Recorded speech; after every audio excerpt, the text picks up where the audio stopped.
welcome. We're here today to talk about Crawl. The first question I want to ask is to you, Alex. Piranhas, alligators, are you purposely trying to make people terrified to go in the water? You know, I'm not scared of the water, and I don't know why I've been attracted so much with the creature living under the water. But it's very different. Piranha was a movie that was more like an extravaganza, where I was more on the side of the piranha. And I was really enjoying it. Where Crawl is really more straightforward, suspenseful thriller, where I'm definitely on Kaya's side. The screening that I was in, there was two guys sat either side of me who spent the entire film jumping in their seats, kicking their legs around. I mean, we live in England. We don't have any indigenous alligators. What do you think it is about these creatures that we still have this primal fear of them? They've been around longer than us. I think we have a DNA memory of our relationship to wild beasts. That's like, it's deep inside us. And even if we, I'm from Paris and we don't have alligators either, it's definitely something that's kind of work in our subconscious, like the monster under the bed, the alligator under the bed. There is something so, inbreeding inside our memory, because as a human species, we had to fight these animals for a long, long, long time. So I guess something remained somewhere. And obviously you yourself grew up in England. How was it sort of getting to that mindset of there's an alligator getting me? I pictured them as a fox. It's a really angry fox in my garden trying to get to my bins. Foxes are terrifying. They'd scare the shit out of me. It's super scary. Really scary. The first time you hear a fox in the middle of the night, you're like, is someone dying? I called the police once. I actually genuinely did, thinking it wasn't what it was. But yeah. No, my in-laws are from Georgia in America, so I spoke to them a lot, and they were like, yeah, we've grown up with alligators. And I was like, okay. I went on a swamp tour when I was working in Louisiana years ago, and I got to see them, like, in the swamp, and I held, like, a little baby one. And it was all kind of funny and nice, and we're all, like, on a film, and nothing's going to happen to us. And one of them fucking bit the side of the boat. And I remember just genuinely being like, I want to go back to London now. I don't want to be in this swamp place with these weird animals. They're clearly terrifying. It was very easy to tap into that. And your character spends a lot of time in and around water. How did you kind of mentally and physically prepare for that?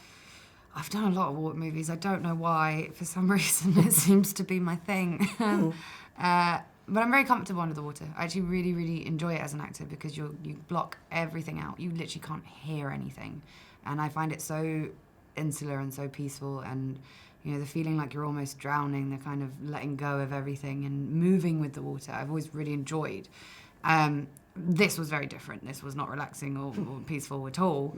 But you just get on with it. It's a great new challenge. We're dealing with nature. We're telling a story about nature. Let's put some fucking water in there and see what it does. And it's incredibly unpredictable. We had tanks burst. We lost tons of water, and things would go wrong all the time. The floor was made of, what was it made of? Like foam, and it started lifting under the water. but that was all part of the challenge and part of the fun of getting to make something like this. Yeah, and as a female, I found Hayley quite an empowering character. She's very strong. Even from the first time we meet her with the swimming, she's a very determined, focused young woman. You fully believe that she is capable of taking on this alligator. How important was it to the both of you to represent your strong female? I feel like, for me, this movie is for female athletes, so that's who I'm doing it for as a thank you. They're so underrepresented. You can be the best in your field and you work your entire life for it and know that you're still not going to get paid the same, or you're still not going to have the same endorsements or the same publicity or profile. And Hayley is the only person that can survive this situation because she's been trained to. She is an athlete. She has those instincts. And I'm really proud to get to portray someone like that. It's also something I don't think we've really seen a lot of in film. I can't think of another leading that isn't about their sport predominantly.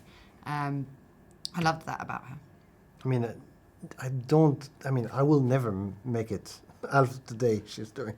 Like, basically, I will die, I think, in the, first confrontation, and I love that the character is someone that's being trained, and everything is kind of intertwined also. Like, the reason why she has such a difficult relationship with her dad was because of that past where he was that coach and he was kind of like a tough one, but in the same time, like she is also like trained and ready. And I mean, the whole interconnection of all those elements, I think, make the story interesting. And The Hills of Eyes gave me the life lesson of never go to sleep with headphones in, listening to music. That is burned into my memory.